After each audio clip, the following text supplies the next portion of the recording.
નમસ્કાર મિત્રો.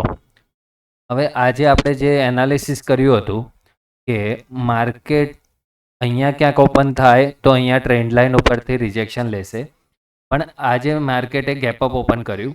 ગેપઅપ ઓપન થાય તો શું થાય કે આ ટ્રેન્ડ લાઇન હતી તો સીધું ઉપર ના જઈ શકે. આ ટ્રેન્ડ લાઇનને રિસ્પેક્ટ કરવા માટે એને નીચે આવવું જ પડે, રીટેસ્ટ કરે અને પછી ઉપર જઈ શકે છે.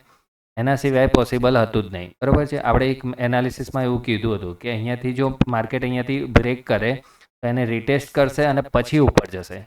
તો આજે ગેપઅપ ઉપર થયું, નીચે રીટેસ્ટ કર્યું અને પછી ફરીથી ઉપર આપણે સ્ટ્રોંગ રેઝિસ્ટન્સ જે આપણે નક્કી કરેલો હતો 23,300, જે પહેલાં સપોર્ટ હતો એ હવે રેઝિસ્ટન્સ તરીકે કામ કરતો હતો.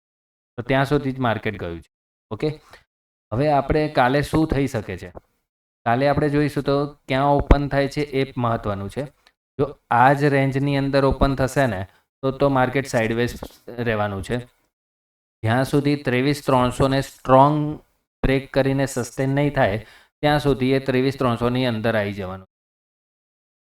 હવે 23,300 ઉપર બ્રેક કરે એવું તરત જ ટ્રેડ નથી લેવાનો, એને રીટેસ્ટ કરવા દેવાનું. અહીંયાથી ઉપર બ્રેક કરશે, અહીંયા રીટેસ્ટ કરે અને પછી જ્યારે બ્રેક કરશે તો સીધું મૂવ 23,400થી લઈને 23,450 સુધીનું મૂવ અહીંયા સુધી આપણે એક્સપેક્ટ કરી શકીએ છીએ. ઇન કેસ કાલે માર્કેટ ફ્લેટ ઓપન થાય છે,